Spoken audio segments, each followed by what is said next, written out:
एक परिवार जिसमें 4 मंत्री रहते हैं, या यूं कहिए कि इन मंत्रियों ने एक प्रदेश के मंत्रालय को 18 साल चलाया, जिसमें 2 मुख्यमंत्री, एक उप मुख्यमंत्री और एक स्वास्थ्य मंत्री जी।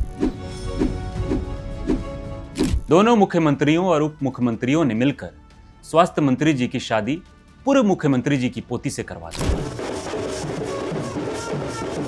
इस शादी के महज 5 महीने बाद ही स्वास्थ्य मंत्री जी का स्वास्थ्य खराब होने लगा और 6ठे महीने में तलाक की अर्जी लेकर चल दिए कचहरी। मारा है उसके बाद ये सारा बॉडीगार्ड सब देखते रहते हैं। अर्जी देते ही निकल लिए अपने धर्म कर्म के रास्ते।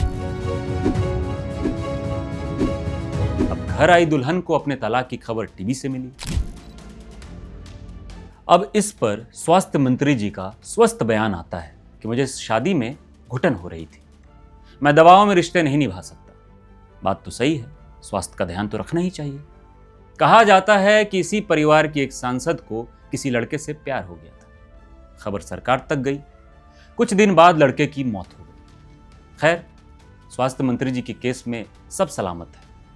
बस मंत्री जी को परिवार और पार्टी से निष्कासित कर दिया गया है। चुनाव बाद उसको झुनझुना पकड़ाएंगे। साथ ही उनकी पहली पत्नी की बहन को चुनाव लड़ने के लिए अपने परिवार ने पार्टी से टिकट दिया।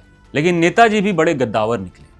उन्होंने सिंहासन, परिवार और मोहब्बत में मोहब्बत को चुना, या यूं कहें तो सबसे बड़ा चुनाव उन्होंने घर में ही लड़ा और जीत भी गए। इससे एक प्रदेश की याद नहीं आती जहां एक पूर्व मुख्यमंत्री की लापरवाही का फायदा 2 मुख्यमंत्री उठाते रहे। फिर उनके ही एक अधिकारी ने अर्जी दिया, जिसके बाद दोनों मुख्यमंत्रियों को जेल हुई थी। एक तो गुजर गए, दूसरे अब इस जीवन में चुनाव नहीं लड़ सकते। ये राजनीति है जनाब, यहां सब संभव है। खैर, हम बात कर रहे हैं स्वास्थ्य मंत्री जी की। मंत्री जी फिर से चुनावी मैदान में हैं। राजनीति से ज्यादा चर्चा उनके बयानों की होती है। क्यों हमको रोका गया? सालों हमको रोका गया है। ये कृष्ण भगवान का पीताम्बरी का। हमको तो महुआ का भी सीट निकालना है। कभी खुद को भगवान कृष्ण बताते हैं तो कभी कहते हैं मैं अर्जुन का मार्गदर्शक हूं। कभी सिपाही जी को ठुमका लगाने को कहते हैं। सिपाही, एक गाना बजाएंगे उसमें तुमको ठुमका लगाना है। तो कभी लोग हंसते हैं।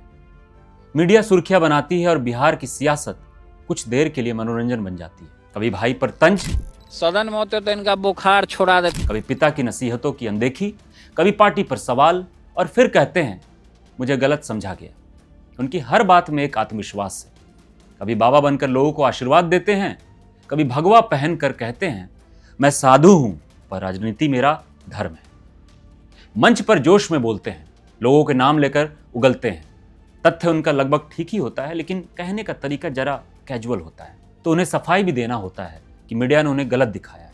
इन गलत सही के बीच एक बात तो साफ है कि मंत्री जी का बोलना ही उनका अस्त्र है, उनकी पहचान भी और विवाद भी। कुछ लोग कहते हैं ये पब्लिसिटी है, कुछ कहते हैं ये बचपना है, पर शायद तेज प्रताप जानते हैं कि किशोर में ही पहचान बनती है। राजनीति के इस रंगमंच पर वो खुद को किरदार नहीं, मुख्य कलाकार समझते हैं। हर बयान एक नया दृश्य, हर विवाद एक नया अध्याय, और दर्शक बस तालियां बजाते हैं, कभी व्यंग में, कभी मनोरंजन में। लालू परिवार का सबसे नटखट, बेपरवाह और भावुक बेटा, जिसे कभी राजनीति में कृष्ण कहा गया है और कभी विवादों का शहजादा।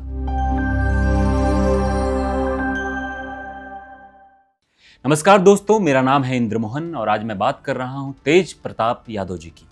जी हाँ, तेज प्रताप यादव का जन्म 21 नवंबर 1988 को बिहार के गोपालगंज जिले में हुआ। वो राष्ट्रीय जनता दल आरजेडी प्रमुख लालू प्रसाद यादव और पूर्व मुख्यमंत्री राबड़ी देवी के बेटे रहे हैं। उनका बचपन पटना के सर्कुलर रोड वाले सरकारी बंगलों में बीता, जहां राजनीति, पत्रकार, अफसर और जनता सबके बीच उन्होंने एक अलग ही माहौल में आंखें खोली।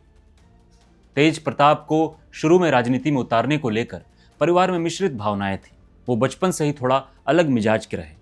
शास्त्रीय संगीत, मोटरसाइकिलें, योग और धार्मिकता में गहरी दिलचस्पी रखते थे। कभी कभी तो उन्हें कृष्ण का रूप धरकर मुरली बजाते और जय श्री कृष्ण का जयघोष करते देखा गया। साल 2015 में उन्होंने महुआ विधानसभा सीट वैशाली जिला से चुनाव लड़ा और जीत हासिल की। उसके बाद नीतीश लालू गठबंधन सरकार में उन्हें स्वास्थ्य मंत्री बनाया गया। वर्ष 2018 में तेज प्रताप यादव की शादी पटना में बड़े धूमधाम से हुई। दुल्हन थी ऐश्वर्या राय, जो चंद्रिका राय राजद के वरिष्ठ नेता और पूर्व मंत्री की बेटी थी। ऐश्वर्या दरअसल पूर्व मुख्यमंत्री दरोगा प्रसाद राय की पोती भी थी, यानी ये शादी राजनीतिक खानदानों का गठजोड़ थी। पटना के वेटरनरी कॉलेज में विवाह समारोह में उस वक्त पूरा बिहार उमड़ पड़ा था। लालू यादव उस वक्त जेल में थे, लेकिन पूरा परिवार और राजनीतिक जगत वहां मौजूद था। मीडिया ने इसे बिहार का शाही विवाह कहा। शादी के कुछ महीनों बाद ही दरारें आने लगी। ऐश्वर्या राय और तेज प्रताप के बीच मतभेदों की चर्चा धीरे धीरे बाहर आने लगी। तेज प्रताप ने मीडिया में कहा, मैं साधु हूं, मुझे ऐश्वर्या जैसी आधुनिक लड़की नहीं चाहिए। वहीं ऐश्वर्या ने आरोप लगाया कि मुझ पर ससुराल में मानसिक और शारीरिक उत्पीड़न हुआ। दोनों के बीच रिश्ते इतने बिगड़ गए कि तेज प्रताप नवंबर 2018 में घर छोड़कर निकल गए और आश्रम में रहने लगे। उन्होंने पटना कोर्ट में तलाक की अर्जी दी, जो बिहार की राजनीति में बम की तरह फटी। राबड़ी देवी और लालू यादव ने काफी कोशिश की कि रिश्ता टूटने से बच जाए, पर तेज प्रताप अडिग रहे। उन्होंने कहा, मैं दबाव में आकर किसी रिश्ते को नहीं निभा सकता, मैं आजाद रहना चाहता हूं। शादी टूटने के बाद तेज प्रताप कई बार कृष्ण और राधा की उपमा देकर सोशल मीडिया पर अपने अदृश्य प्रेम की बातें करते रहे। कभी कृष्ण के रूप में अपनी तस्वीरें पोस्ट की, तो कभी राधा के नाम से रहस्यमय शेर और कविताएं। लोगों ने पूछा, ये राधा कौन है, लेकिन उन्होंने कभी स्पष्ट नहीं बताया।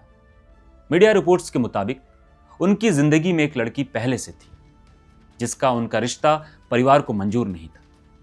शायद उसी प्रेम कहानी ने उनकी शादी की नींव हिला दी।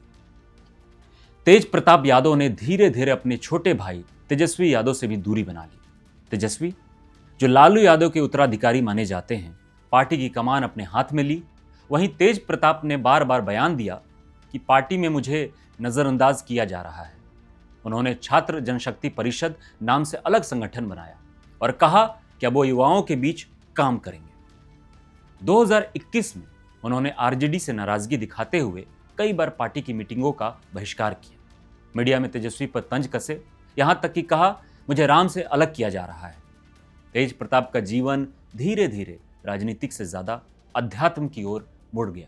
वे वृंदावन, बनारस और नाथ द्वारा जैसे धार्मिक स्थलों पर समय बिताने लगे। कभी गीता का प्रचार करते, कभी कृष्ण के भजन गाते, कभी योग शिविर लगाते। उन्होंने कहा था, मेरी राजनीति मेरी आत्मा से जुड़ी है, मैं सिर्फ सत्ता के लिए नहीं आया हूं। आज तेज प्रताप यादव आरजेडी में तो थे, पर उनका राजनीतिक प्रभाव सीमित थे। वे अधिकतर सोशल मीडिया पर या अपने व्यक्तिगत अभियानों के जरिए सुर्खियों में रहते हैं। कभी गायों के बीच बैठकर भजन गाते हैं, कभी गरीबों के बीच खाना बांटते हैं, कभी अपने भाई तेजस्वी के साथ मंच साझा करते हैं, पर उस भाईचारे की चमक अब पहले जैसे नहीं रही। तेज प्रताप यादव की कहानी किसी फिल्म की पटकथा जैसी है। राजनीति, प्रेम, विद्रोह और आत्मखोज का संगम। उन्होंने सत्ता के घर में जन्म लिया, पर मन हमेशा मठ और मुरली में भटकता रहा। लालू यादव के इस बेटे ने सब कुछ देखा, शोहरत, प्यार, विद्रोह और तन्हाई। शायद आज भी वो तलाश में है अपने सच्चे प्रेम, आत्मिक शांति और एक ऐसी पहचान की जो उनके पिता या भाई की छाया से अलग हो। राजनीति के अलावा तेज प्रताप यादव अपनी आध्यात्मिक और अनोखी सार्वजनिक छवि के लिए जाने जाते हैं। वो अक्सर भगवान कृष्ण और शिव के रूप में कपड़े पहनकर या बांसुरी बजाते हुए दिखाई देते हैं। उनके ये अंदाज उन्हें एक अपरंपरागत राजनेता के रूप में स्थापित करते हैं, जो अपने परिवार की मजबूत राजनीतिक नींव पर खड़े होते हुए भी अलग पहचान बनाना चाहते हैं। खैर, आज के इस एपिसोड में इतना ही। मैं हूं आपका होस्ट इंद्र मोहन। अगर आप ये वीडियो यूट्यूब पर देख रहे हैं तो हमारा चैनल सब्सक्राइब भी कर दें, बेल आइकन दबा दें ताकि अगले एपिसोड की जानकारी आपको सबसे पहले मिले। और अगर आप फेसबुक पर देख रहे हैं तो फॉलो कर लीजिए। मिलता हूं अगले एपिसोड में, तब तक के लिए अलविदा दोस्तों।